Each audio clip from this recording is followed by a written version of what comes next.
எல்லாருக்கும் வணக்கம். எனக்கு ரொம்ப நாளாக மோர்களி சாப்பிடணும்னு ஆசை. ஆனால் அந்த பதம் மட்டும் வரவே மாட்டேங்குதுப்பா அப்படின்னு நினைக்கிறீங்களா? உங்களுக்கு அதே டேஸ்டில் மோர்களி தோசை எப்படி பண்ணுறது பார்த்துடலாமா?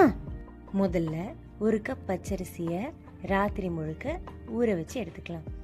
இப்போ அதை ஒரு மிக்சி ஜாரில் சேர்த்துட்டு கூடவே தயிர், புளிச்ச தயிராக இருந்தால் கொஞ்சமாக சேர்த்துனா போதும், இல்லைன்னா நிறைய தயிர் சேர்த்துக்கோங்க.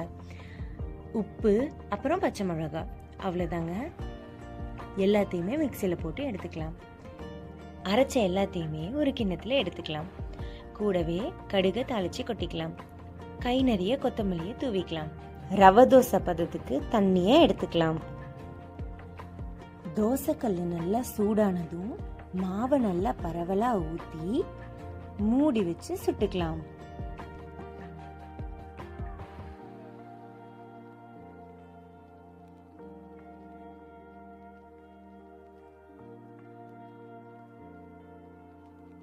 நல்லெண்ணெயை மேலே ஊற்றி நல்ல ரோஸ்டாக 2 பக்கமும் சுட்டு எடுத்துக்கலாம்.